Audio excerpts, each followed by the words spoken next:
சண்டையிட்டார். அவரது அம்புகள் ஏனிக்களின் கூட்டத்தைப் போல பறந்தன. எதிரிகளுக்கு பிறகு தாக்கனபோர் தீவிரமடைந்த போது இளம் வீரரின் வீரத்தைக் கண்டு திருதராஷ்டிரரின் கண்கள் வியப்படைந்தன. சஞ்சயாவின் வார்த்தைகள் அபிமன்யுவின் துணிச்சலின் தெளிவான படத்தை வரைந்தன. வானத்தின் குறுக்கே பிரகாசிக்கும் எதிர்கால சூரியனைப் போல அவரது வில் சரம் ஒவ்வொரு சாட்டிலும் பாடுகிறது. மேலும் அவரது பனை அடிப்பரு காற்று இடிபோல் எதிரொலித்தது. ஒரு காலத்தில் மிகவும் பெருமையாகவும் தன்னம்பிக்கையுடனும் இருந்த கௌரவ படை இப்போது அபிமன்யுவின் அம்புகளின் தாக்குதலுக்கு முன் தடுமாறிவிட்டது. அவர்கள் வாளை திருப்பி ஓடினர். தங்கள் வீழ்ந்த தோழர்களை இளம் வீரரின் கருணையில் கைவிட்டன. தூசி தணிந்த போது திருதராஷ்டிரர் போர்க்களத்தை நோக்கினார். அவரது இராணுவம் குழப்பத்தில் இருப்பதைக் கண்டு அவரது இதயம் துக்கத்தில் மூழ்கியது. ஆனால் அவர் தனது இழப்புகளுக்கு துக்கம் அனுசரிக்கும் போது கூட அபிமன்யுவின் சகிப்புத்தன்மையற்ற மனப்பான்மையையும் அசைக்க முடியாத தைரியத்தையும் கண்டு அவர் பிரமித்தார். இளம் போர் வீரர் தன்னை ஒரு உண்மையான ஹீரோ என்று நிரூபித்தார். அவர் வரவிருக்கும் தலைமுறைகளுக்கு நினைவு கூறப்படுவார். போர்க்களத்தில் சூரியன் துடிக்கும் போது அதன் பின் ஏற்பட்ட குழப்பத்தின் மீது ஒரு பொன்னான பிரகாசத்தை செலுத்தியது. குருக்களின் குருட்டு மன்னன் திருதராஷ்டிரன் தனது சிம்மாசனத்தில் அமர்ந்திருந்தான். அவரது இதயம் முரண்பட்ட உணர்ச்சிகளால் நிறைந்திருந்தது. அவரது மகன் துரியோதனன் அபிமன்யுவின் துணிச்சலில் கதையை அவருக்கு சொன்னான். இப்போது அவர் தனது தேரோட்டியாளரும் ஆலோசகருமான சென்சேயாவிடம் கதையை இன்னும் விவாத சொல்ல சொன்னார். சென்சேயன் பேசத் தொடங்கினான். அவனுடைய குரல் ராஜாவின் மீது உற்சாகத்தையும் பிரமிப்பையும் ஏற்படுத்தியது. சுபகாவின் இளைய மகனான அபிமன்யு தனது ரதத்தில் சவாரி செய்து தனது வில்லிலிருந்து அம்புகள் நெருப்பு சுழற்சியைப் போல பறந்தன. அவர் துரோணர், கல்லன் மற்றும் துரியோதனரை கூட துளைத்தார். அவர் வெல்ல முடியாதவர் போல போர் வீரர்கள் அவருக்கு முன்னால் நடுங்கினர். அவர்களின் கண்கள் அச்சத்தால் அகலமாறி இருந்தன. திருதராஷ்டிரரில் ஆர்வம் அதிகரித்தது. அவர் தனது சிம்மாசனத்தில் முன்னோக்கி சாய்ந்தார். இன்னும் சொல்லுங்கள் என்று அவர் சென்சேயாவை வலியுறுத்தினார். சென்சேயன் தொடர்ந்து போரினால் பாதிக்கப்பட்ட நிலப்பரப்பின் தெளிவான படத்தை வரைந்து காட்டினான். அபிமன்யு போராடிய போது பெரிய போதகர் துரோணர் வெறுமையுடனும் போற்றுதலுடனும் அவரை பார்த்தார். இந்த இளம் போவீரர் ஸ்கந்தரை போன்றவர் என்று அவர் கூச்சலிட்டார். ஆனால் துரியோதனில் கோபம் வெடித்தது. மேலும் அவர் தனது மகளை அபிமன்யுவை தாக்குமாறு கேலி செய்தார். ராஜாவின் மகன் துஷாசனா ஒரு கடுமையான போர் வீரன் சவாலை ஏற்றுக்கொண்டார். இந்த அபிமன்யுவை நானே கொன்றுவிடுவேன் என்று அவர் கோபமடைந்த யானையைப் போல கதித்தார். நான் அவ்வாறு செய்யும்போது பாண்டவர்களும் அவர்களது கூட்டாளிகளும் அழிக்கப்படுவார்கள். அவர்களின் நம்பிக்கைகள் நசுக்கப்படும். அவர்கள் மனச்சோர்வடைவார்கள். விடுமையான கூக்குரலுடன் துஷாசனா அபிமன்யுவை நோக்கி ஓடினார். அவரது தேகிடி ஒழக்கம் போல போர்க்களத்தின் குறுக்கே பந்தயத்தில் ஈடுபட்டது. அபிமன்யு தனது எதிரிகளின் எண்ணிக்கையால் பயப்படாமல் உறுதியாக நின்றார். அவரது அம்புகள் வேகமாகவும் உண்மையாகவும் பறந்தன. இரு வீரர்களும் எஃகு மற்றும் தூசியின் சூறாவளியில் மோதினர். அவர்களின் ரதங்கள் அவர்கள் சண்டையிடும்போது அழகான வட்டங்களை விவரிக்கின்றன மற்றும் சங்கிலிகளின் சத்தம் காற்றில் எதிரொலித்தது. சிங்கங்களின் கதனை மற்றும் கைத்தாளங்கள் நொறுங்கியது. போர் தீவிரமடைந்தது. அதன் கோபம் விடைவிடாமல் இருந்தது. அபிமன்யுவும் துஷாசனாவும் ஒரு சண்டையில் அடிக்க அடி பரிமாறிக்கொண்டனர். இது ராஜ்யத்தில் அடித்தளத்தை உழுக்கும். சென்சேயா தனது கதையை முடித்தவுடன் திருதராஷ்டிரர் தனது சிம்மாசனத்தில் அமர்ந்தார். அவரது இதயம் முன்களிப்பால் கனமாக இருந்தது. போர் இப்போதுதான் தொடங்கியது. ஆனால் விதியின் இடைகள் துக்கம் மற்றும் விரக்தியின் திரைச்சீலைக்குள் தங்களை நெசவு செய்வதை ஏற்கனவே அவரால் காண முடிந்தது. காவிய போரின் மத்தியில் புத்திசாலித்தனமான மற்றும் வீரமான இளவரசனான அபிமன்யு தரையில் காயமடைந்த நிலையில் கிடந்தார். அவரது கைகால்கள் நொறுங்கினாலும் அவர் தனக்கு முன்னால் நின்ற துஷாசனாவை பார்த்து புன்னரைத்தார். மேலும் அவரை கிண்டல் மற்றும் அவமதிப்பு கலவையுடன் உரையாற்றத் தொடங்கினார்.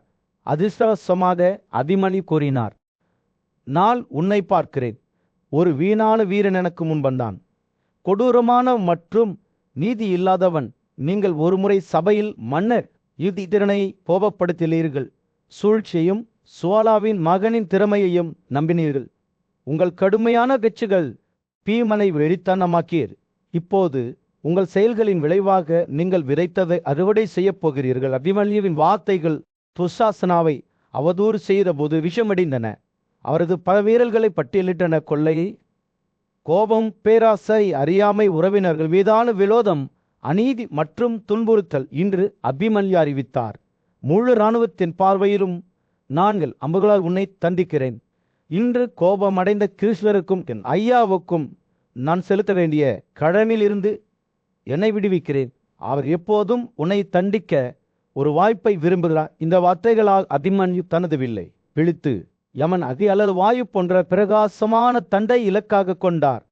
அம்பு துல்லியமாக துஷாசனை நோக்கி பறந்தது. அவரை தோள்பட்டையில் அடித்து பாம்பு ஒரு குழிக்குள் நுழைவதைப் போல அவரது உடலுக்குள் ஆழமாக துளைத்தது. துஷாசனா பலி மற்றும் மழைக்காத்தால் மூழ்கி தமது ரதத்தின் மொட்டை மாடியில் அமர்ந்த திரௌபதியின் 5 மகன்கள் விராட, பஞ்சலாக்கள் மற்றும் கெரியாக்கள் உட்பட பாண்டவர்கள் அபிமன்யுவின் சாதனையை பார்த்தபோது லியோனின் கதமையில் வெடித்தனர். மகிழ்ச்சியால் நிரம்பிய பாண்டவர்களின் படைகள் பல்வேறு இசை கருவிகளை அடித்து ஊதின.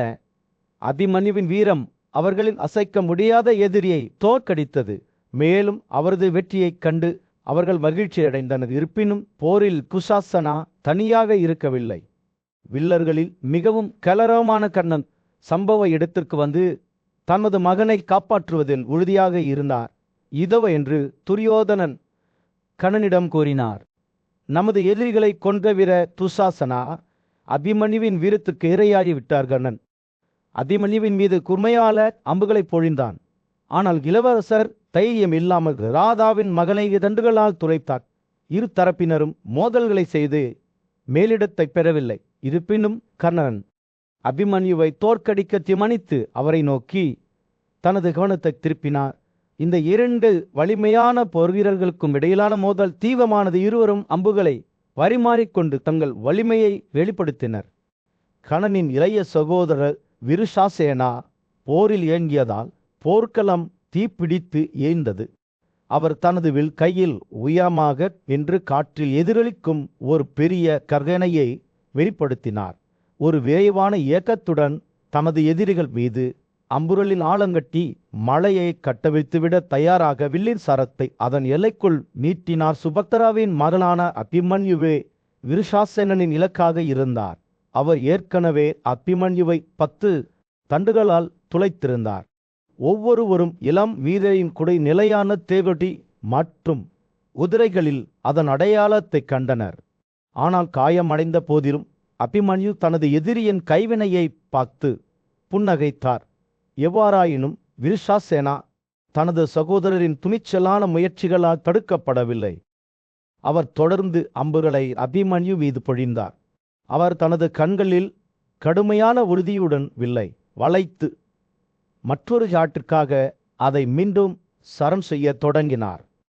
ஒரு விரைவான சக்தியுடன் அவர் ஒரு அம்பை பறக்கவிட்டார். அது விருஷாசேனாவின் பாதுகாப்புகளை வெட்டி அவரது தலையை அவரது உடலிலிருந்து துண்டித்தருகளின் சகோதரர் தவையில் விழுந்து தோற்கடிக்கப்பட்ட எதிரியைப் போல அவரது தலை உருண்டு செல்வதை பாரத இராணுவம் பெமையுடன் பார்த்தது. கர்ணன் தனது சகோதரரின் உயிரற்ற வடிவத்தைக் கண்டு தூக்கம் அடைந்தார். அவர் இதற்கு முன்பு இது போன்ற வழியை உணர்ந்ததில்லை. மேலும் அதன் மலைப்பாண்டால வீட்டிலிருந்து வேரோடு பிடுங்கப்பட்ட ஒரு காளிகார மரத்தால் அவர் தாக்கப்பட்டதாக தோன்றியது. இதற்கிடையில் தனது கோபம் மற்றும் உறுதிப்பாட்டால் தூண்டப்பட்ட அபிமன்யு புயல் காற்று போல முன்னேறி கௌரவ இராணுவத்தை எளிதில் முறியடித்தார்.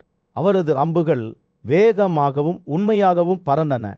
வலிமையான வீரர்களின் கவசத்தையும் துளைத்தன.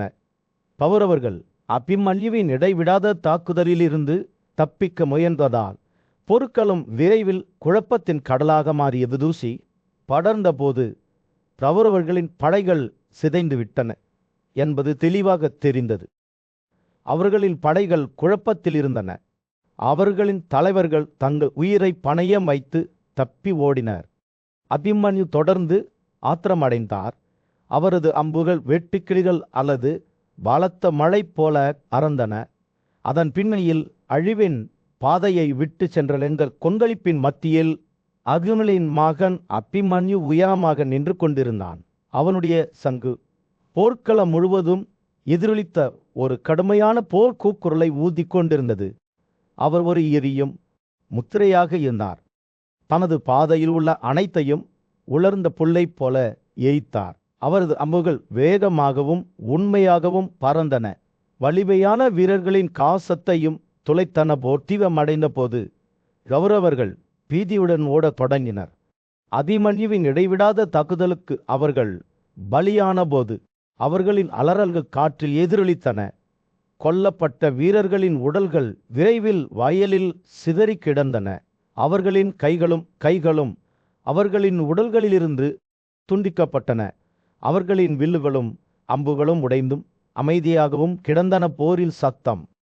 குருக்களின் மன்னன் திருதராஷ்டிரன் தனது மகன் அபிமன்யு போர்க்களத்தில் இறங்குவதை பார்த்தபோது சூரியன் போர்க்களத்தில் உதித்தது.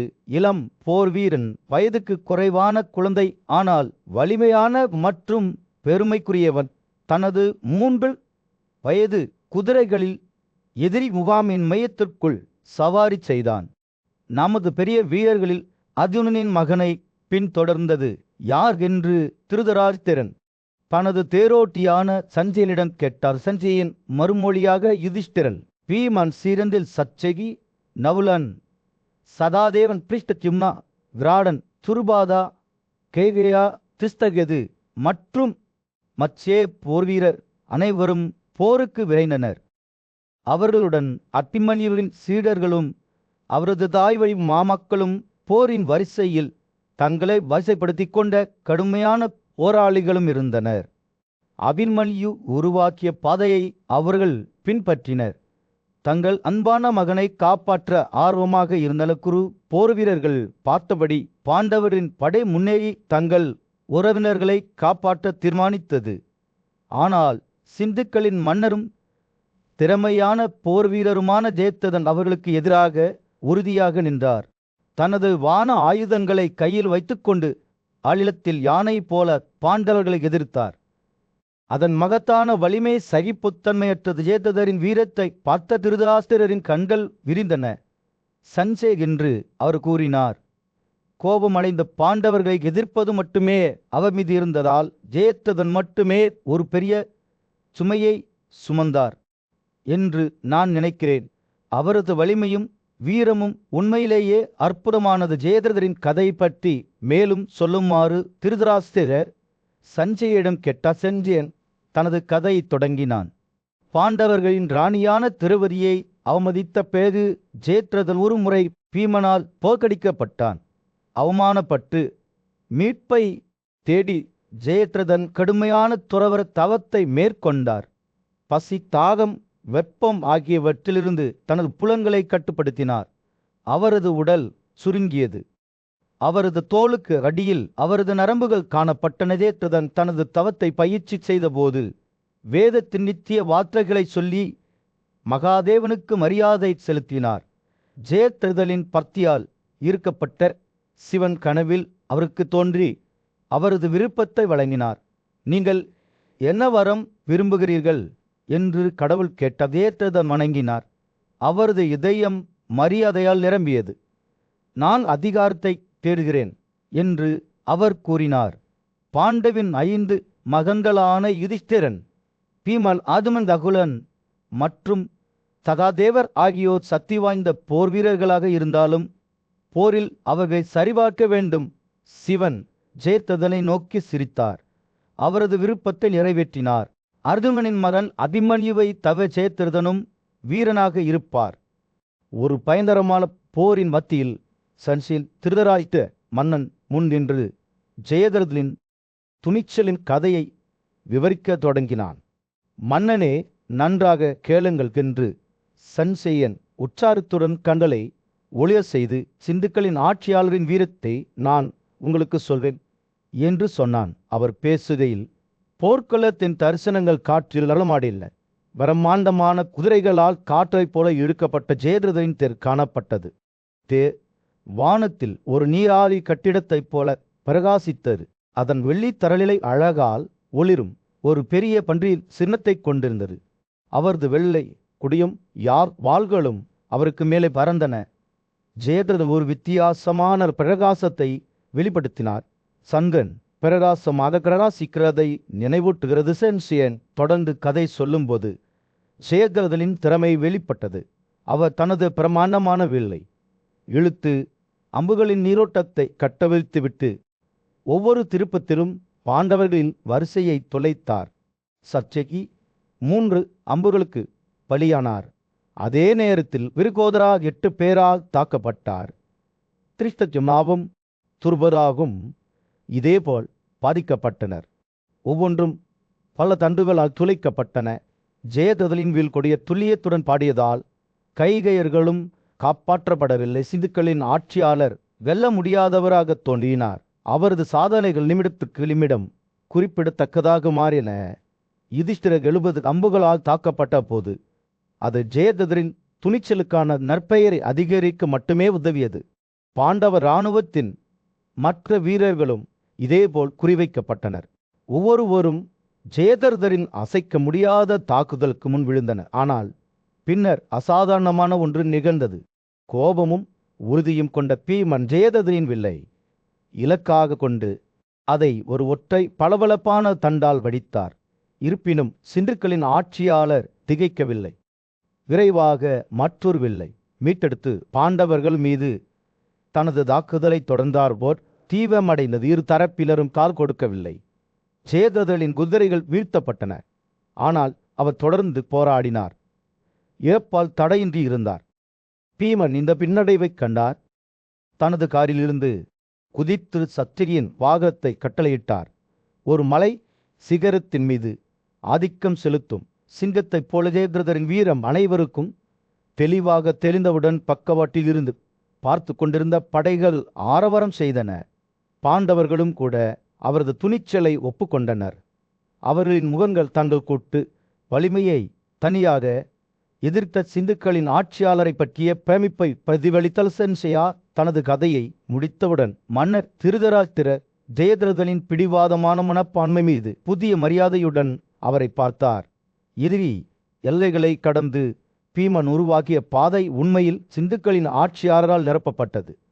அவரை எதிர்க்க துணிந்தவர்கள் அவரது வெல்ல முடியாத தன்மையைக் கண்டு பிரமித்தனர். இந்த தருணத்தில் இது தெளிவாகியது. போரின் வெப்பத்தில் சிந்துக்களின் ஆட்சியாளர் பாண்டவர்களுடன் மோதுவதை சஞ்சய பார்த்தார். அதுலின் மகன் அபிமன்யு மகரைப் போல கடலை திரட்சி செய்து கௌரவ இராணுவத்தின் மீது அம்பு மழை பொழிந்தார். கௌரவ இராணுவத்தின் முக்கிய போர் வீரர்கள் ஒவ்வொருவரும் தங்கள் பதவி மற்றும் முன்னுரிமைக்கு ஏற்ப அவரை எதிர்கொள்ள விரைந்தனர். போர் தீவிரமடைந்த போது அபிமன்யுவின் தேரோட்டக்காரர் நெரிசலான வயல் வழியாக தனது காரை திறம்பட இயக்கி எதிரி அம்புகள் மற்றும் கேடயங்களை தவிர்த்தார். அபிமன்யுவே செயல்பாட்டின் சூறாவளியாக இருந்தார். தனது கூர்மையான தண்டுகளால் எதிரிகளுக்கு பிறகு எதிரிகளை வெட்டினார். அவர் விருசேனாவின் தேரோட்டியாளரை கொன்று விருசேனாவின் வில்லை வெட்டி இளவரசனை அவரது குதிரைகளில் தப்பி சென்றார்கள். அவர் போர் வீரர்கள் இந்த சம்பவத்தை கண்டு மகிழ்ச்சி அடைந்தனர். அவர்கள் அபிமன்யுவின் வீரத்தை கண்டபோது சிறந்தது என்று கூச்சலிட்டனர். ஆனால் அவர்களது வெற்றி குறுகிய காலமே நீடித்தது. ஏனென்றால் வசதிய விரைவில் சம்பவ இடத்தில் தோன்றி இளம் போர் வீரனை வீழ்த்துவதில் உறுதியாக இருந்தார். 60 தங்க சிறகுகள் கொண்ட அம்புகளுடன் அவர் அபிமன்யுவை துளைத்து, நான் உயிருடன் இருக்கும் வரை நீங்கள் உயிருடன் தப்பிக்க மாட்டீர்கள் என்று அவதூறாக கூறினார். படையின்றி அபிமன்யு தனது தடியடியில் இருந்து ஒரு தொலைதூர தண்டை எடுத்து வசதியாவின் மார்பில் கடித்து இளவரசரை தரையில் நொறுக்கினார். அவர்களின் தலைவரின் மரணம் கௌரவ வீரர்களின் கோபத்தை தூண்டியது. அவர்கள் அபிமன்யுவை சூழ்ந்தனர். தங்கள் வில்லுகளையும் அம்புகளையும் இருண்ட முடிவற்ற கடலை போல மீட்டினர். போர் அதன் உச்சக்கட்டத்தை அடைந்த போது அபிமன்யுவின் கோபத்திற்கு எல்லையே இல்லை. அவரது தண்டுகள் ஒரு புயல் காற்று போல அறந்ததால் அவர் எதிரிக்கு பிறகு எதிரியை வெட்டி கைகால்களையும் தலைகளையும் எல்லா திசைகளிலும் பறக்கவிட்டார். விழுந்தவர்களால் பூமி சிதறியது. அவர்களின் மலர் மாலைகள் மற்றும் ஆபரணங்கள், ரதங்கள், கேடயங்கள் மற்றும் தங்க சங்கிலிகளின் இடிபாடுகளுக்கு இடையில் சிதறி கிடந்த மாபெரும் வீரத்துடன் வாழ்ந்த மற்றும் இறந்த கொல்லப்பட்ட சத்திரியர்களால் நிரம்பிய ஒரு திகிலூட்டும் காட்சியை போர்க்களம் காட்சிப்படுத்தியது. ஒரு காலத்தில் பிரகாசித்த அவர்களின் அஞ்சல் கோட்டுகள் இப்போது உடைந்தும் தரையில் முறுக்கப்பட்டும் கிடக்கின்றன. குழப்பத்தின் மத்தியில் அபிமன்யுவின் சொந்த வடிவம் கண்ணுக்கு தெரியாததாகிவிட்டது. ஆனால் தங்கத்தால் அலங்கரிக்கப்பட்ட அவரது அஞ்சல் கோட் அவரது சகிப்புத்தன்மையற்ற கோபத்தின் கலங்கரை விளக்கமாக இருந்தது. அவர் போர்க்களத்தில் எதிரிகளுக்கு பிறகு கொன்று கொண்டிருந்த போது அவரது எரியும் பிரகாசத்தால் கண்மூடித்தனமாக இல்லாமல் யாராலும் அவரை பார்க்க முடியவில்லை. அவர் சூரியனைப் போல இருந்தார். எல்லா திசைகளிலும் பிரகாசமாக பிரகாசித்தார். அவரை எதிர்க்க துணிந்தவர்களை தக்க ஒளியின் கதிர்களைப் போல அவரது தண்டுகள் பறந்தன. போர் மற்றும் இரத்தத்தின் ஒரு அதன் மையத்தில் அபிமன்யுவை கொண்டு நிறுத்த முடியாதது மற்றும் சகிப்புத்தன்மையற்றது. இது மற்றும் தூசியின் வெறியில் படைகள் ஓதி கொண்டபோது சூரியன் போர்க்களத்தில் விழுந்தது. அதுமனின் மகன் இளவரசர் அபிமன்யு இயற்கையின் சக்தியைப் போல கதிர இராணுவத்தின் அணிகளை கிழித்தெறிந்தபோது சன்சேயா பிரமிப்பு மற்றும் பயத்தின் கலவையுடன் பார்ப்பார். அபிமன்யுவின் திறமை ஒப்பிட முடியாததாக இருந்தது. மாபெரும் போர்வீரரின் கீழ் பல ஆண்டுகள் பயிற்சி பெற்றதன் மூலம் அவரது திறமைகள் பரிபூரணமாக உயர்ந்தன. அவர் தனது இளமையை பொய்யாக்கும் ஒரு திரவத்துடன் நகர்ந்தார். அவரது பயங்கரமான துல்லியத்துடன் எதிரிகளின் எல்லைகளை வெட்டுகிறது. அவர் எதிர்கொண்ட போர்வீரர்கள் அவரது கொடூரத்திற்கு பொருந்தவில்லை. அவர்கள் கோதுமை போல ஒரு கத்தியின் முன் விழுந்தனர். அபிமன்யு முன்னேறி செல்லும் போது அவரது எதிரிகள் ஆச்சரியத்துடனும் அச்சத்துடனும் இருந்தனர். அவரை போன்ற ஒருவரை அவர்கள் இதற்கு முன்பு பார்த்ததில்லை. 1000 வீரர்களின் வலிமையும் திறமையும் கொண்ட ஒரு இளைஞன் அவரது மணலாக இருந்தது. அதன் சக்கரங்கள் எதிரிகளின் அணிகளை எளிதில் வெட்டும்போது சுழல்கின்றன. ஆனால் அபிமன்யுவின் நம்ப முடியாத திறமைகளால் கூட போரின் அலைகளை என்றென்றும் தடுத்து நிறுத்த முடியவில்லை. சால்யாவின் மகன் இளவரசர் குப்பரதன் தனது படைகளை அணிதிரட்டி இளம் வீரரை வீழ்த்துவதில் உறுதியாக இருந்தார். ஒரு பெரிய ககனையுடன் குப்பரதன் அபிமன்யுவை நோக்கி தன்னை தானே செலுத்திக் கொண்டார். அவரது மார்பில் 3 தண்டுகளையும் மேலும் 3 கைகளிலும் சுட்டார். அபிமன்யுவின் எதிர்விலை விரைவாகவும் இரக்கமற்றதாகவும் இருந்தது. அவர் தனது வாளை ஒருமுறை அடித்து குப்பரதனை வெட்டி தரையில் அடித்து நொறுக்கினார். இளவரசனின் உடல் அங்கேயே அமைதியாகவும் கிடந்தது. அபிமன்யு அடுத்த தாக்குதல் அலைகளில் தனது கவனத்தை திருப்பினார். 1 மணிக்கணக்கில் வீடித்தது. இரு தரப்பினரும் ஒரு அம்பலம் கூட கொடுக்கவில்லை. ஆனால் மெதுவாக அபிமன்யு மேலாதிக்கத்தை பெறத் தொடங்கினார். அவரது காந்தர்வ ஆயுதம் பெரிய போர் வீரர் தும்புரு அவருக்கு வழங்கிய ஒரு மர்மமான மற்றும் சக்தி வாய்ந்த கருவி அவரது எதிரிகளை குழப்புவதற்கும் அவர்களின் அணிகளை எளிதில் வெட்டுவதற்கும் அனுமதித்தது. போர்க்களத்தில் சூரியன் அஸ்தமிக்கத் தொடங்கிய போது அபிமன்யு வெற்றியாளராக நின்றார். ஆனால் அடித்து நொறுக்கப்பட்டார். அவரது தேர் அம்புகளால் மூடப்பட்டிருந்தது. அதன் சக்கரங்கள் நகர முடியாமல் திணறின. ஆனால் அடுத்த தாக்குதல் அலைகளை அவர் எதிர்கொண்ட போது கூட இளவரசர் தான் ஒரு பெரிய வெற்றியை பெற்றதாக அறிந்திருந்தார். இது வரவிருக்கும் தலைமுறைகளுக்கு நினைவு கூறப்படும். இறுதியில் தோல்வியுற்றது அபிமன்யு அல்ல, அவரது எதிரிகளே. ஒவ்வொன்றாக அவருக்கு முன் விழுந்தனர். அவர்களின் உடல்கள் உடைந்தன, இன்னும் தரையில் இருந்தன. புசி தணிந்தபோது இளவரசர் உயரமாக நின்றார். அவரது மார்பு உழைப்பால் புவிந்தது. அவரது கண்கள் கடுமையான ஒளியால் எரிந்தன. ஏனென்றால் அந்த தருணத்தில் அபிமன்யு வெல்ல முடியாதவராக இருந்தார். ஒரு உண்மையான போர் வீரர் போரின் நெருப்பில் போலியாக இருந்தார் மற்றும் உயிர் வாழ்வதற்கான விருப்பத்தால் விதானமாக இருந்தார். ஒரு பயங்கரமான போரின் மத்தியில் கஸ்தியாபுரத்தில் பார்வையற்ற மன்னன் திருதராஷ்டிரன் தனது ஐகளில் உட்கார்ந்து தனது தேரோட்டியான சஞ்சயனின் கதையை உன்னிப்பாக கேட்டுக்கொண்டிருந்தார். திருதராஷ்டிரரின் படைகளின் ஒருங்கிணைந்த படைகளுக்கு எதிராக தனியாக போராடிய சுபத்ராவின் மகன் அபிமன்யு என்ற இளம் போர் வீரனின் பெரும் வீரமும் துணிச்சலும் கொண்ட கதையாக இது இருந்தது. சஞ்சயன் பேசுகையில் திருதராஷ்டிரரின் கண்கள் வியப்புடன் விரிந்தன. கதையின் அளவை புரிந்து கொள்ள அவரது மனம் சிரமப்பட்டது. சொல்லுங்கள் ஓ சூதா, அவர் கூறினார். துரியோதனன் தாக்கப்பட்டு 100 இளவரசர்கள் கொல்லப்பட்டர். பிறகு எனது போர்வீரர்கள் என்ன பாதையில் சென்றனர்?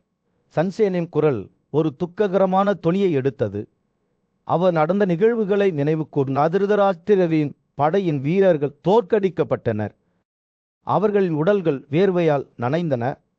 கண்கள் அச்சத்தால் நடுங்கின. அவர்கள் காயமடைந்த தங்கள் தோழர்களை கைவிட்டு தங்கள் குதிரைகளையும் யானைகளையும் தங்கள் அதிகபட்ச வேகத்தில் ஒட்டி சென்றனர். மாபெரும் போர் வீரர் துரோணர் தனது மகன் மற்றும் பிற வலிமையான போர் வீரர்களுடன் அபிமன்யுவுக்கு எதிராக விரைந்தார். ஆனால் இளவரசர் தனது இதயம் உடைக்கப்படாமல் உறுதியாக நின்றார். திருதராஷ்டிரரின் படை வீரர்கள் ஒவ்வொன்றாக அபிமன்யுவில் அம்புகளால் துளைக்கப்பட்டனர். துணிச்சலான போர் வீரரும் திருதராஷ்டிரரின் பேரனுமான லட்சுமணன் அபிமன்யுவின் கூர்மையான தண்டுகளால் தாக்கப்பட்டார். அவர் இறந்து கொண்டிருக்கும் போது அபிமன்யு தனது வெற்றியாளரிடம் கடுமையான கூக்குரலுடன் உரையாற்றினார். இந்த உலகத்தை நன்கு பாருங்கள், ஏனென்றால் நீங்கள் விரைவில் மற்றொன்றுக்கு செல்ல வேண்டியிருக்கும். உங்கள் உறவினர்கள் அனைவரையும் பாவையிலும் நான் உன்னை யமனின் வசிப்பிடத்திற்கு அனுப்புகிறேன். வார்த்தைகள் துரியோதனின் இதயத்திற்குள் நெருப்பை பற்ற வைத்த தீப்பொறி போல இருந்தன. அவர் தனது படைகளை அணிதிரட்டி அபிமன்யுவுக்கு எதிராக அவர்களை முன்னெடுத்துச் சென்றார். ஆனால் அவர்களின் ஒருங்கிணைந்த சக்தியா கூட இளவரசரின் துணிச்சலுக்கு எதிராக இருக்க முடியவில்லை. திராதலின் மதம் மட்டுமே எஞ்சியிருக்கும் வரை அவை ஒவ்வொன்றாக அவருக்கு முன் விழுந்தன. மிகுந்த வலிமை மற்றும் பிரபுத்துவம் கொண்ட வீரரான காதா அபிமன்யுவுக்கு எதிராக வீரத்துடன் போராடினார். ஆனால் இறுதியில் அவரது காசங்கள் துளைக்கப்பட்டன. அவரது வில் மற்றும் தண்டுகள் துண்டிக்கப்பட்டன. அவர் இறந்து கொண்டிருக்கும் போது அபிமன்யு தொடர்ந்து எதிரி படைகள் மீது அம்புகளை மழை பொழிந்தார். அவரது நோக்கம் அசைக்க முடியாதது. அவரது இதயம் அசைக்க முடியாதது. அதன் மையத்தில் அபிமன்யுவுடன் போர் மூண்டது. எஃகு மற்றும் கோபத்தின் சூறாவளி எதிரிகளை நிற்க விடவில்லை. இறுதியாக கிராதாவின் மதன் வீழ்ந்தபோது மற்ற வீர போராளிகள் சண்டையிலிருந்து விலகினர். தோல்வியால் அவர்களின் இதயங்கள் கனமடைந்தன. அபிமன்யுவின் துணிச்சலில் கதை எங்கென்றும் வாழும். இது மிகப்பெரிய முரண்பாடுகளை எதிர்கொள்ளும் தைரியம் மற்றும் உறுதியில் சக்திக்கு ஒரு சான்றாகும். போர்க்களத்தில் சூரியன் தாக்கியது. சண்டையிடும் படைகளின் மீது ஒரு பொன்னான பிரகாசத்தை செலுத்தியது. அஸ்தினாபுரம் மன்னர் திருதராஷ்டிரர் குழப்பத்தை பார்த்தார். அவரது கண்கள் சுபர்த்தா மற்றும் அதுலனின் மகன் அபிமன்யு ஆகியோரின் வரிசைகளை துளைத்த இளம் போர் வீரர் மீது நிலைநிறுத்தப்பட்ட நபரை சுற்றியுள்ள எனது படையின் வீரர்கள் யார் என்று திருதராஷ்டிரர் தனது தேரோட்ட வீரரான சஞ்சயாவிடம் கேட்டார். அபிமன்யுவின் துணிச்சலின் கதையை நினைவு கூறும்போது சஞ்சயாவின் குரல் ஒரு நிலையான ட்ரோனாக இருந்தது. துரோணர் கிருபா கண்ணன், துரோணரின் மகன் அஸ்வத்தமான், விரகபாலா மற்றும் கிருதரன் அணிந்த 6 மாபெரும் போர் வீரர்கள் அவரை சூழ்ந்துள்ளனர். சஞ்சயா பேசுகையில் அந்த காட்சி திருதராஷ்டிரரின் கண்களுக்கு முன்னால் ஒரு திரைச்சீலை போல வெளிப்பட்டது. அபிமன்யு தனது 3 வயது குதிரைகளை சுழற்றி அவற்றின் தசைகள் அவற்றின் பளபளப்பான கோட்டுகளுக்கு அடியில் சுழன்று சகிப்புத்தன்மையற்ற கோபத்துடன் சண்டையின் வழியாக விரைந்தார். அவரது தண்டுகள் விரைவாகவும் உண்மையாகவும் பறந்தன. அவர் சவாரி செய்யும் போது ராஜாவை தாக்கினர். அவரது கண்கள் கடுமையான தீவிரத்தால் எரிந்து கொண்டிருந்த துரோணர் அபிமன்யுவை நோக்கி அம்புக்கு பின் அம்பை வீசினார். ஆனால் இளம் போர்வீரர் ஒவ்வொரு சாட்டையும் எளிதாக திருப்பினார். அவரது சொந்த அம்புகள் பெண்ணை வழியாக சுடான கத்திகளைப் போல துரோணரின் கவசத்தை துளைத்தன. துரோணரின் மகன் அஸ்வத்தமான் அபிமன்யுவை 25 சிறிய அம்புகளால் தாக்கினார். ஆனால் இளம் போர்வீரர் உறுதியாக நின்றார். அவரது கண்கள் எதிர்ப்பால் ஒளிர்மங்காவைச் சேர்ந்த சக்தி வாய்ந்த போர்வீரரான கணன் ஆலங்கட்டி மலை போல அபிமன்யுவை நோக்கி பறக்கும் தனது பரந்த தலை அம்புகளுடன் தனது ரதத்தின் மீது முன்னேறிச் சென்றார். ஆனால் இளம் போர் வீரர் பாதுகாக்கப்படாமல் இருக்கவில்லை. அவர் கர்ணனின் குதிரைகளையும் தேரோட்டிகளையும் விரைவான திறமையுடன் தாக்கினார். இதனால் போர் வீரர் பாதிக்கப்படக்கூடிய நிலையில் இருந்தார். போர் தீவிரமடைந்த போது அபிமன்யுவின் அசைக்க முடியாத தாக்குதலுக்கு முன்பு ஹஸ்தினபுர வீரர்கள் ஒவ்வொன்றாக வீழ்ந்தனர். கோசலாவின் ஆட்சியாளரான வரகபாலா தனது ரதத்தின் மீது முன்னேறிச் சென்றார். ஆனால் அபிமன்யு அவரை ஒரு வலுவான அம்பால் துளைத்து ராஜாவை தரையில் வீசினார். தங்கள் தலைவரின் வீழ்ச்சியைக் கண்ட 10,000 மன்னர்கள் பீதியுடன் தப்பி ஓடினர். அவர்கள் களத்தை விட்டு வெளியேறும்போது அவர்களின் காசுங்கள் சத்தமிட்டன. திருதராஷ்டிரர் தனக்கு முன்னால் நடந்த படுகொலையை பார்த்தபோது அவரது முகம் வெளியது. அவரது போர் வீரர்கள் ஒரு காலத்தில் மிகவும் பெருமையாகவும் நம்பிக்கையுடனும் இருந்தனர். இப்போது அபிமன்யுவின் காலடியில் தோற்கடிக்கப்பட்டனர். திருதராஷ்டிரர் அதிர்ச்சியில் அவை நோக்கி திரும்பியதும் சஞ்சயாவின் குரல் அடங்கியது. சஞ்சயன் மென்மையாகச் சொன்னான், சுபத்தாவின் மகன் தன் வம்சாவளிக்கு தகுதியான ஒரு வீரன் என்பதை மெய்யாகவே நிரூபித்துவிட்டான். மன்னன் போர்க்களத்தை பார்த்தபோது போரின் அலை மாற்ற முடியாத வகையில் மாறிவிட்டது என்பதை அறிந்தான். அபிமன்யுவின் துணிச்சல் விரைவில் மாற்றப்படாது. பால்குனியின் மகன் கணன் அர்ஜுனனின் மகன் அபிமன்யுவுடன் மோதிக்கொண்ட போது சூரியன் போர்க்களத்தில் விழுந்தது. அந்த இளம் போர் வீரர் ஏற்கனவே ஒரு முட்கரண்டி மற்றும் 50 தண்டுகளால் கணனை துளைத்து அவரை மேலும் கோபப்படுத்தினார். கணன் அபிமன்யுவை சம எண்ணிக்கையிலான அம்புகளால் துளைத்து பதிலடி கொடுத்தார். ஆனால் அவர்கள் ஆச்சரியப்படுவதற்கு அந்த இளைஞர் இரத்தத்தால் மூடப்பட்டிருப்பதை விட இன்னும் பிரகாசமாக இருந்தார். கணன் மீது தனது கோபத்தை கட்டவிழ்த்துவிட்ட அபிமன்யுவின் கோபம் தெளிவாக தெரிந்தது. இதனால் அவர் இரத்தத்தில் குளிக்க நேரிட்டது. காயமுற்ற மற்றும் ரத்தம் தோய்ந்த 2 வீரர்களும் ஒரு ஜோடி பூக்கும் கின்சுகாக்களைப் போலவே இருந்தனர். அபிமன்யு பின்னர் கர்ணனின் துணிச்சலான ஆலோசகர்களில் 6 பேரையும் அவர்களுடன் விழுந்த குதிரைகளையும் தேரோட்டிகளையும் கொண்டார். பயப்படாமல் அபிமன்யு தனது அற்புதத்தை தொடர்ந்தார். அச்சமின்றி மற்ற பெரிய வில்லாளிகளை தலா 10 அம்புகளால் துளைத்தார். அவரது சாதனை கூடியிருந்த போர் வீரர்களுக்கு மிகவும் அற்புதமாக தோன்றியது. பின்னர் அவர் மகதாவை சேர்ந்த இளவரச அஸ்வகேதுவை தனது 4 குதிரைகள் மற்றும் தேரோட்டியாளருடன் 6 நேரான தண்டுகளை பயன்படுத்தி கொன்றார். மாடிதாவதத்தின் போது இளவரசர் தனது பதாகையில் யானையின் கருவியை ஏந்தியபடி அபிமன்யுவின் கூர்மையான வேசர் தலை அம்புக்கு கீழே விழுந்தார். அவர் தனது தண்டுகளை எல்லா திசைகளிலும் சிதறடிக்க தொடங்கிய போது அந்த இளைஞர் உரத்த குரலில் கத்தினார்.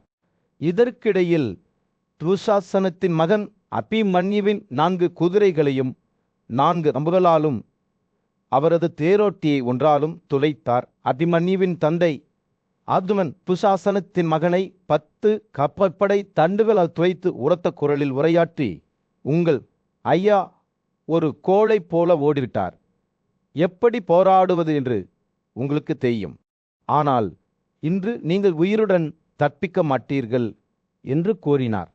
அபிமன்யு தனது எதிரியை நோக்கி ஒரு நீண்ட அம்பை வீசினார்.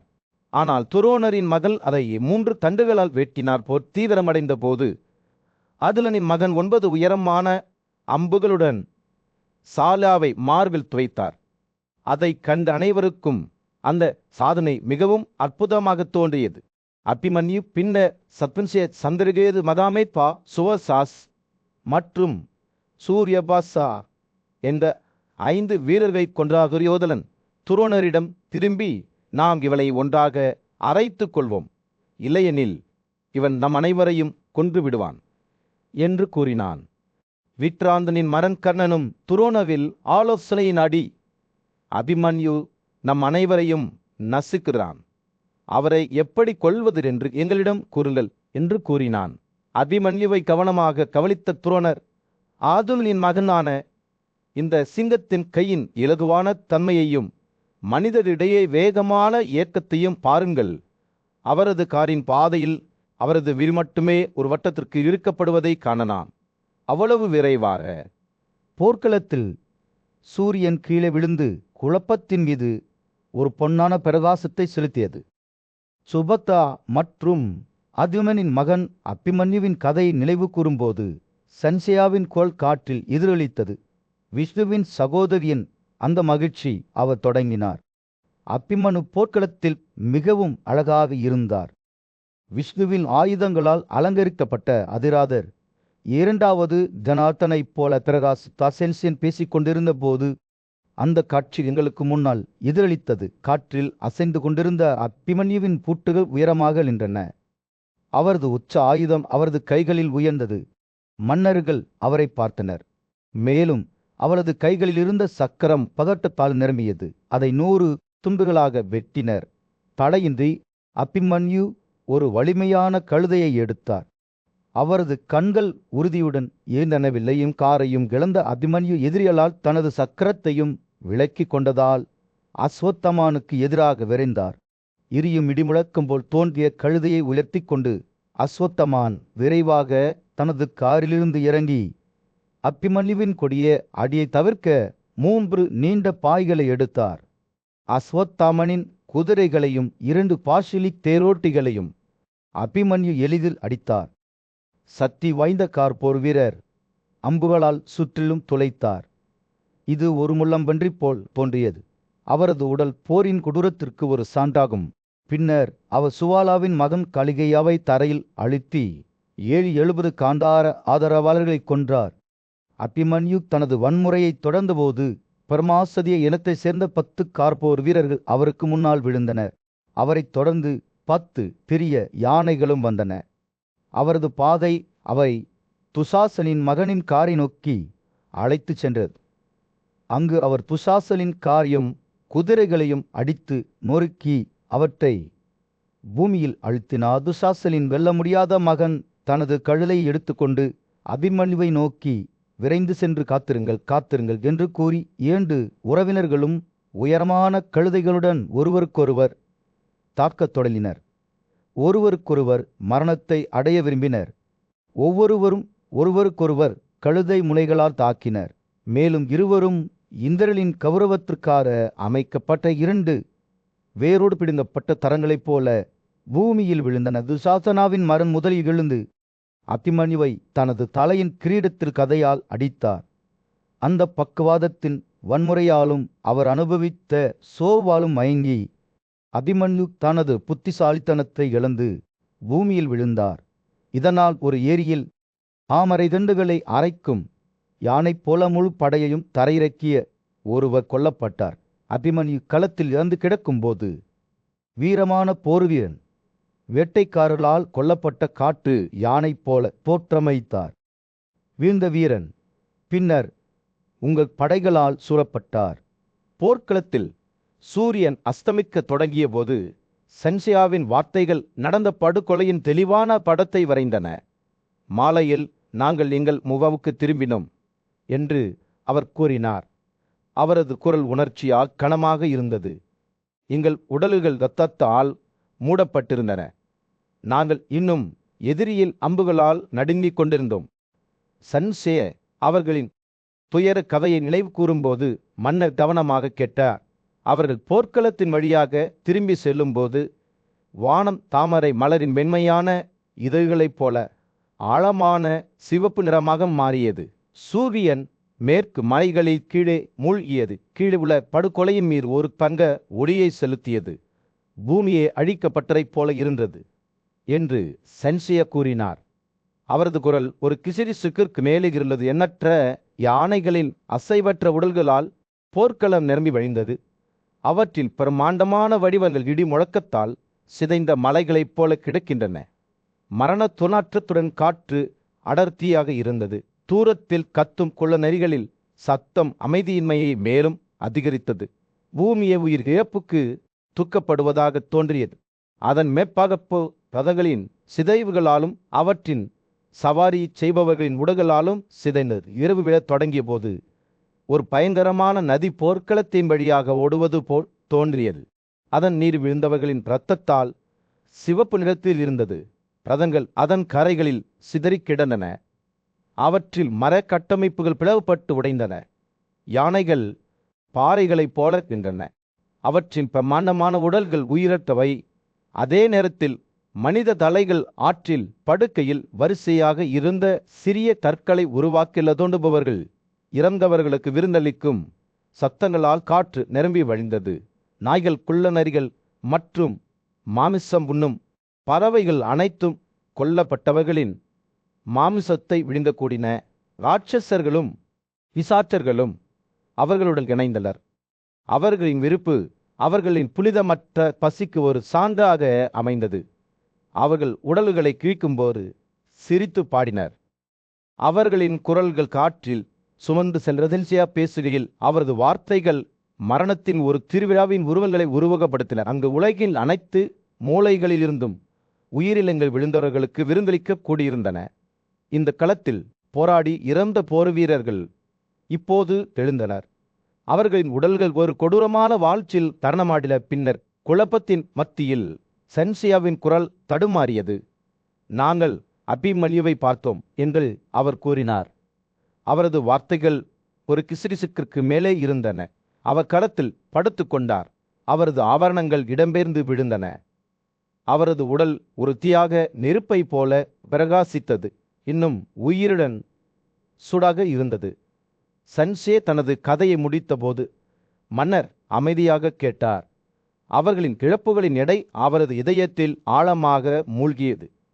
சூரியன் அடிவானத்துக்கு கீழே மூழ்கி போர்க்களத்தின் மீது ஒரு தங்க ஒளியை வீசியது. பாண்டவ போர் வீரர்கள் தங்கள் கவசங்கள் சிதைந்து பேய்ந்த நிலையில் மன்னர் யுதிஷ்டிரரை சுற்றி அமர்ந்தனர். அவர்களின் கண்கள் துக்கத்தில் தரையில் நிலைத்திருந்தன. சுபத்ராவின் இளம் மகன் அபிமன்யுவின் இழப்பு மற்றும் அதுலனின் மருமகளின் இழப்பால் அவர்கள் இன்னும் திகைத்து கொண்டிருந்தனர். ஞானமுள்ள முதிய முனிவரான சன்சேன் அன்றைய நிகழ்வுகளை விவரிக்கும் போது துக்கத்தால் கலத்த குரலில் அவர்களுக்கு முன்னால் நின்றார். அந்த வீரனின் படுகொலைக்கு பிறகு அந்த கால்பிரிவுகளின் தலைவர் அவர் தொடங்கினார். பாண்டவ போர் வீரர்கள் தங்கள் ரதங்களை விட்டு வெளியேறி தங்கள் கவசங்களை கைவிட்டு விரட்டியுடன் ராஜாவை சுற்றி அமர்ந்தனர். யுதிஷ்டிரரின் கண்கள் கண்ணீரால் நிரம்பின. அவர் சஞ்சயாவை பார்த்தபோது அவரது குரல் உணர்ச்சியால் நொறுங்கியது. ஐயோ அபிமன்யு என்று அவர் கத்தினார். எனக்கு நன்மையை செய்ய வேண்டும் என்ற ஆசையில் துரோணர் மற்றும் அவரது வீரர்களால் உருவாக்கப்பட்ட அணியை நீங்கள் துளைத்தீர்கள்.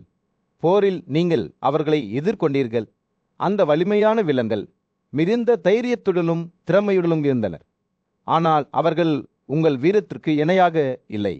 அபிமன்யுவின் துணிச்சலை நினைவு கூர்ந்தபோது யுதிஷ்டிரரின் வார்த்தைகள் வருத்தத்துடன் வழிந்தன. போரில் எங்கள் அசைக்க முடியாத எதிரியான துஷாசனை நீங்கள் எதிர்கொண்டீர்கள் என்று அவர் தொடர்ந்தார்.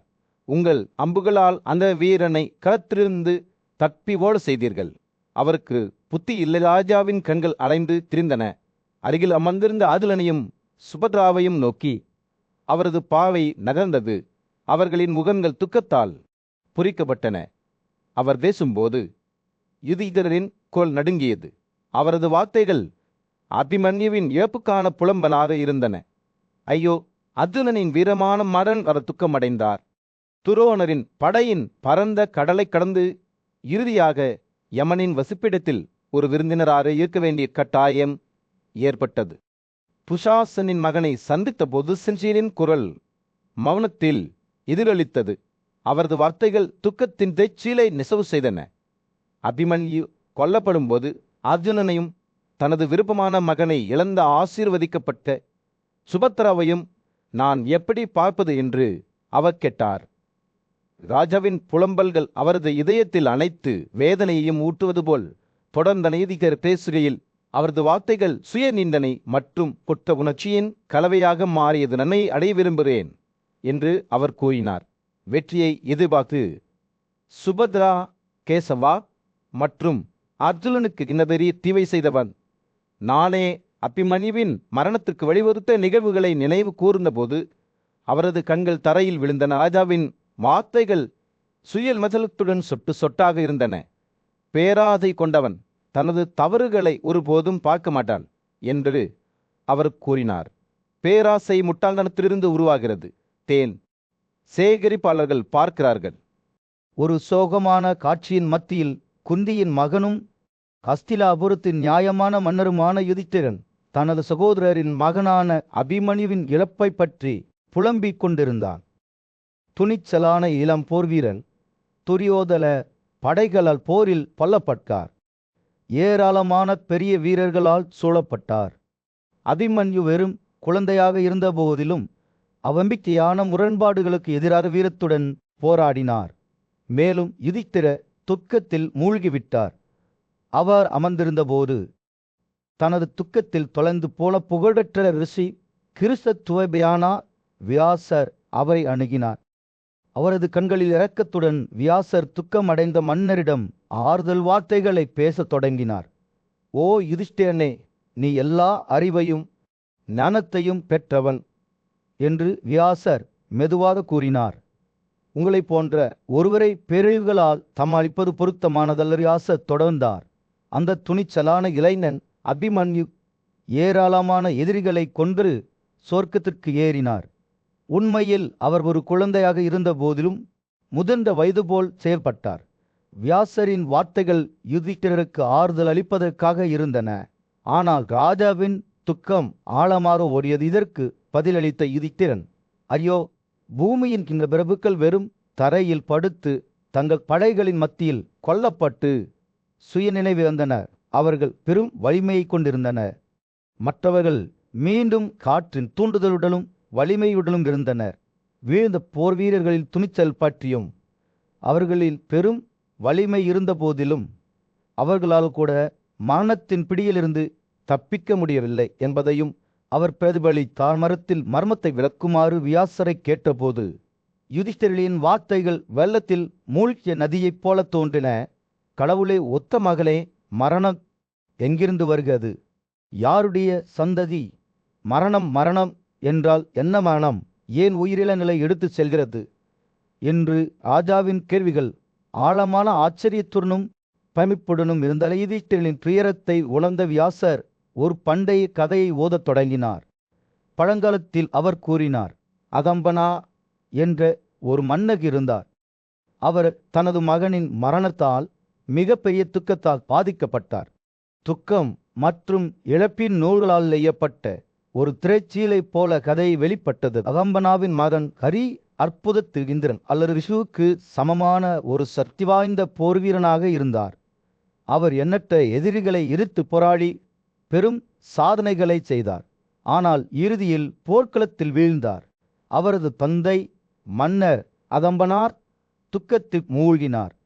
அவரது மன அமைதியை மீண்டும் பெற முடியவில்லை. அப்போது வானரிஷி நாரத அவருக்கு முன் தோன்றினார். ஆசீர்வதிக்கப்பட்ட மன்னர் நாரதரிடம் நடந்த அனைத்தையும் கூறினார். ஒரு தொலைதூர சதாப்தத்தில் பிரபஞ்சம் உயிர்களால் நிரம்பி வழிந்தது. பல்வேறு வகையான உயிரினங்கள் பூமியில் சுற்றி திரிந்தன. ஒவ்வொன்றும் அவற்றின் சொந்த வழியில் தனித்துவமானது. ஸ்தானு ஒரு அர்ப்பணிப்புள்ள உயிரினம் இந்த அற்புதமான காட்சியை பார்த்து ஒரு மகத்தான இரக்க உணர்வை உணர்ந்தார். அவர் புகழ்பெற்ற பகவான் மகாதேவனிடம் திரும்பினார். அவரது குரலில் உணர்ச்சி நிரம்பியது. ஆண்டவரே, நீங்கள் இவ்வளவு பரந்த அளவிலான உயிரினங்களை உருவாக்கியுள்ளீர்கள். இப்போது உங்கள் வெறுப்பு கோபத்தால் அவற்றை உட்கொள்கிறீர்கள். இதை பார்த்து நான் துக்கத்தால் நிரம்பியிருக்கிறேன். கருணைக்கு சாய்ந்து கொள்ளுங்கள். ஓ பெரியவரே மகாதேவரின் பதில் ஒரு சுய பரிசோதனை. பிரபஞ்சத்தை அழிக்க நான் விரும்பவில்லை என்று அவர் கூறினார். எண்ணற்ற உயிரினங்களின் எடையால் சுமையாக இருந்த பூமியை சமநிலைப்படுத்துவதே எனது நோக்கமாக இருந்தது. பூமியின் தெய்வமே, என்னை நடவடிக்கை எடுக்க வலியுறுத்தினார். ஆனால் எல்லையற்ற படைப்பை அழிக்க என்னால் எந்த வழியும் கண்டுபிடிக்க முடியவில்லை. அப்போதுதான் கோபம் என்னை கொண்டிருந்தது. மகாதேவர் பேசும்போது அவரது வார்த்தைகள் ஒரு சிக்கலான உணர்ச்சிகளின் வலையை வெளிப்படுத்தின. சமநிலைக்கான ஆசை, பொறுப்புணர்வு மற்றும் கோபத்தின் அனைத்தையும் நுகரும் சக்திமற்றொரு அர்ப்பணிப்புள்ள உயிரினமான ருத்தா அவசரத்தால் நிரம்பிய அவரது குரலில் உரையாடலில் சேர்ந்தார். பிரபஞ்சத்தில் ஆண்டவரே, கிருபைக்கிரு சாய்ந்து கொள்ளுங்கள் என்று அவர் கெஞ்சினார். நடமாடும் மற்றும் அசையாத அனைத்து உயிரினங்களையும் அழிக்க அச்சுறுத்தும் இந்த கோபத்தை மதிக்காதீர்கள். உங்கள் கருணையின் மூலம் 3 மடங்கு பிரபஞ்சம் கடந்த காலம், நிகழ்காலம் மற்றும் எதிர்காலம் இணக்கமாக இருக்கட்டும். ருத்தா பேசுகையில் அவரது வார்த்தைகள் அவர்களுக்கு முன்னால் வெளிப்படும் அழிவை பற்றிய தெளிவான படத்தை வரைந்தன. மகாதேவரின் கோபத்திலிருந்து பிறந்த நெருப்பு பாறைகள், மரங்கள், ஆறுகள், மூலிகைகள் மற்றும் புல் ஆகியவற்றை ஒரே மாதிரியாக உட்கொண்டது. அது இருப்பின் கட்டமைப்பை அழித்துவிட்டு ருத்தா தொடர்ந்தார்.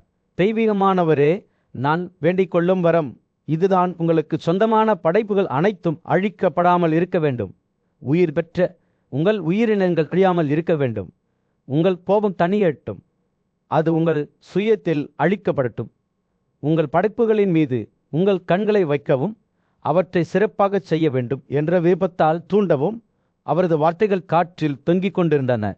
அழிவு தீப்பிழம்புகளை தடுக்க முயன்ற மகாதேவர்களின் வேண்டுதலை கேட்டபோது அவருக்குள் ஏதோ ஒன்று மாறத் தொடங்கியது. அவரது கோபத்தால் ஏற்பட்ட பேரழிவை அவர் கண்டார். படைப்பாளராக தனது பொறுப்பின் எடையை உணர்ந்தார். ஒரு புதிய இரக்க உணர்வுடன் அவர் நெருப்பை அணைத்து அதன் அழிவுகரமான பாதையை முடிவுக்கு கொண்டு வந்தார். அந்த தருணத்தில் அவர் உற்பத்தி மற்றும் விடுதலையின் கடமைகளை அறிவித்தார்.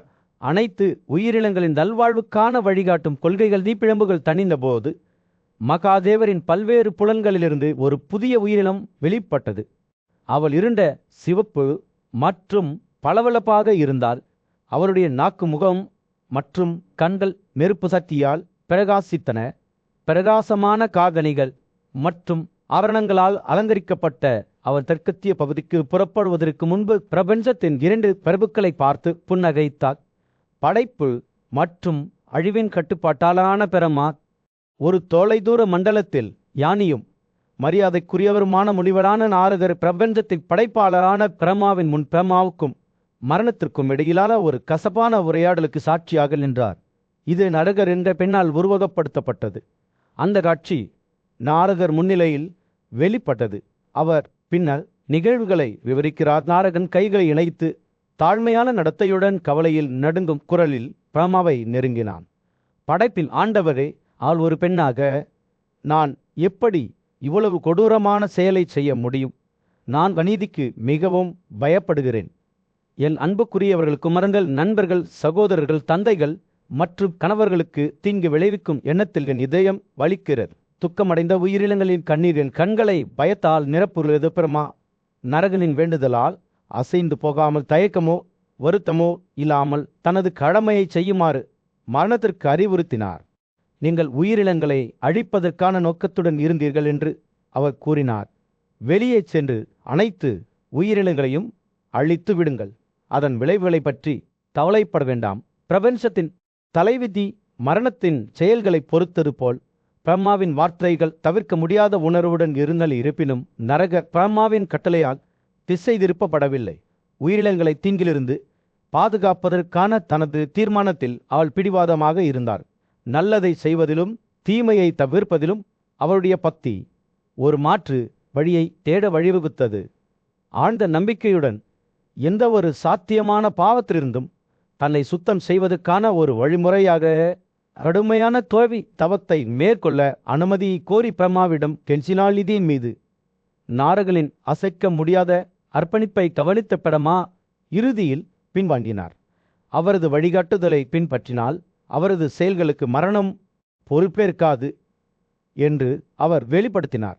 இந்த உயிரினங்களை கொல்வதன் மூலம் நீங்கள் எந்த பாவமும் செய்ய மாட்டீர்கள் என்று அவர் கூறினார். என் வார்த்தைகள் ஒருபோதும் பயனற்றதாக இருக்க முடியாது. நித்திய நல்லொழுக்கம் எப்போதும் உன்னுடையதாக இருக்கும். உரையாடல் தொடங்கிய போது மரணமாக தனது கடமைகளில் நரகாவை வழிநடத்தும் ஒரு திட்டத்தை பிரம்மா கோடிட்டு காட்டினார். துன்பத்தின் மூல காரணங்களான பேராசை, கோபம், தீமை, பொறாமை, சண்டை, முட்டாள்தனம் மற்றும் வெட்கமின்மை ஆகியவற்றை அகற்றுவதில் கவனம் செலுத்துமாறு அவர் அவளுக்கு அறிவுறுத்தினார். என் கைகளில் உள்ள உங்கள் கண்ணீர் துளிகள் நோய்களாக மாறும் உயிரினங்களில் இருந்தே முளைக்கும் என்று பிரம்மா விளக்கினார். அவர்கள் மனிதர்களை கொன்று விடுவார்கள். மனிதர்கள் கொல்லப்பட்டால் பாவம் உங்களுடையதாக இருக்காது, நாரதன் வேறு வழியில்லை என்று கருதி இறுதியில் பிரம்மாவின் அறிவுறுத்தல்களை பின்பற்ற ஒப்புக்கொண்டார். களத்தர் இதயத்துடன் உயிரினங்களின் காலம் வந்தவுடன் அவர்களின் உயிரை பறிக்கத் தொடங்கினார். பிரம்மாவின் ஞானத்தால் வழியெடுத்தப்பட்ட அவரது செயல்கள் பிரபஞ்சத்திற்கு சமநிலையை கொண்டு வந்தன. நாரதர் நிகழ்வுகளை நினைவு கூர்ந்தபோது மரணத்தின் கடமைகள் உயிர்களை மட்டும் எடுத்துக்கொள்வது மட்டுமல்ல என்றும் அவர் குறிப்பிட்டார். ஆன்மாக்களை அவர்களின் அடுத்த இலக்கை நோக்கி வழிநடத்துவதற்கும் அவர்கள் மறுபிறவி எடுப்பதற்கும் உலகின் இயற்கையான ஒழுங்கை பராமரிப்பதற்கும் அவள் பொறுப்பு. ஒரு சோகமான உரையாடலின் மத்தியில் மன்னர் யுதிஷ்டிரர் கலத்த இதயத்துடன் மதிப்பிற்குரிய முனிவர் வியாசரிடம் திரும்பினார். நீதியான வாழ்க்கையை நடத்தி மகத்தான செயல்களைச் செய்த பண்டைய மன்னர்களின் கதைகளில் அவர் ஆறுதல் பெற்றார். வியாசர் தனது துயரத்தை உணர்ந்து கருணை மற்றும் பக்திக்கு புகழ்பெற்ற மன்னர் சிரீன்சேனின் கதை விவரிக்கத் தொடங்கினார். ஞானமுள்ள முனிவர்களான நாரதர் மற்றும் பர்வதரால் சூழப்பட்ட ஒரு பிரமாண்டமான அரண்மனையில் மன்னர் சிரீன்சேயா அவர்களை திறந்த கைகளுடன் வரவேற்றார். அவர்கள் ஒன்றாக அமர்ந்தபோது அவரது அழகான மறு ஆசீர்வாதங்களை நாடி தனது தந்தையிடம் சென்றார். முனிவர்கள் அவரது பிரகாசமான பிரசன்னத்தால் அதிர்ச்சி அடைந்தனர். மேலும் அவர் தெய்வீகத்தின் உருவகமா அல்லது மனித வடிவத்தில் உள்ள தெய்வமா என்று பார்வதி கேட்டார். நாரதர் எப்போதுமே காதலாக இருந்ததால் தனது மகளின் கையை தனக்கு திருமணம் செய்து வைக்குமாறு சிரீன்சேயாவிடம் முன்மொழிந்தார். இந்த யோசனையால் மகிழ்ச்சி அடைந்த சிரீன்சேயா ஒப்புக்கொண்டார். ஆனால் பாவதன் புறக்கணிக்கப்பட்டதால் கோபமடைந்தார். இரண்டு முனிவர்களும் சூடான வாக்குவாதத்தில் ஈடுபட்டனர். நாரதர் தனது செயல்களை பாதுகாத்தார், மேலும் பார்வதி அவை சபித்தார். சடங்குகளை முடிக்காவிட்டார் அவர்களின் நினைப்பு செல்லாது என்று கூறினார். நாட்கள் செல்ல செல்ல ஒரு மகனை பெற ஆசைப்பட்ட மன்னர் சிரீன்சேயா பிராமணர்களை ஆடம்பரமான உணவு மற்றும் ஆடைகளுடன் மகிழ்விக்கத் தொடங்கினார். ஞானிகள் அவரது பக்தியால் மகிழ்ச்சி அடைந்தனர். நாரதரை அணுகி பெரிய நல்லொழுக்கங்களும் சாதனைகளும் கொண்ட ஒரு மகனை மன்னருக்கு வழங்குமாறு கேட்டுக்கொண்டனர். நாரதர் ஒப்புக்கொண்டார். விரைவில் சுவனத்திவன் என்ற குழந்தை பிறந்தது. இளவரசர் ஒரு புத்திசாலித்தனமான மற்றும் சக்தி வாய்ந்த இளைஞனாக வளர்ந்தார். மன்னர் சிரீன்சேயாவின் செல்வம் அதிவேகமாக அதிகரித்தது. இருப்பினும் கொள்ளையர்களின் ஒரு குழு பேராசையால் உந்தப்பட்டு இளவரசனை திருடி அவரை காடுகளில் கொண்டது. அவர்கள் தங்கள் வெறித்தனத்தில் ஒருவருக்கொருவர் தாக்கியபோது அவர்கள் அழிந்தனர். அவர்களுடன் நாரதரின் வரத்தால் குவிந்திருந்த தங்க செல்வமும் அழிந்தது. தனது மகனின் சோகமான முடிவை அறிந்த மன்னர் சிரீன்சேயா துக்கத்தில் மூழ்கிவிட்டார். தனது மகனின் இழப்புக்கு துக்கம் அனுசரிக்கும் போது அவரது உலகம் அவரை சுற்றி நொறுங்கியது. அப்போதுதான் நாரதர் அவருக்கு முன் தோன்றி ஆறுதல் மற்றும் ஞானத்தின் வார்த்தைகளை வழங்கினார். மருதனை போன்ற பெரிய முனிவர்கள் கூட தங்கள் செயல்களின் விளைவுகளை எதிர்கொள்ள வேண்டியிருந்தது என்பதை அவர் சிரீன்சேயாவுக்கு நினைவூட்டினார். நாரதர் அபரிமிதமான செல்வம் மற்றும் தெய்வீக தயவுடன் ஆசீர்வதிக்கப்பட்ட போதிலும் இறுதியில் தனது சொந்த அபஸ் காரணமாக அவரது மரணத்தை சந்தித்த மன்னர் மருதரின் கதையை நினைவு கூர்ந்தார். நம்மில் மிகவும் நீதிமான்கள் கூட விதியின் விருப்பங்களுக்கு இரையாகிவிட முடியும் என்பதை ரிஷி வார்த்தைகள் ஒரு கசப்பான நினைவூட்டலாக செயல்பட்ட. யுதிஷ்டிரர் வியாசரின் கதையை உன்னிப்பாக கேட்டபோது மனித இயல்பின் சிக்கல்கள் மற்றும் செல்வம் மற்றும் அதிகாரத்தின் நிலையற்ற தன்மை ஆகியவற்றால் அவர் அதிர்ச்சி அடைந்தார். மன்னர் சிரீன்சேயா மற்றும் அவரது மகளின் கதை ஒரு எச்சரிக்கை கதையாக செயல்பட்டது. நல்லொழுக்க வாழ்க்கை வாழ்வதன் முக்கியத்துவத்தை அடிக்கோடிட்டு காட்டுகிறது. பண்டைய இந்தியாவின் சாம்ராஜ்யத்தில் சுலத்தா என்ற புகழ்பெற்ற மன்னர் இடி இணையற்ற மகத்துவத்துடன் ஆட்சி செய்தார். அவரது ராஜ்யம் செழிப்பின் அதிசயமாக இருந்தது. அங்கு கடவுள்களே அவரது மகத்துவத்தை பார்க்க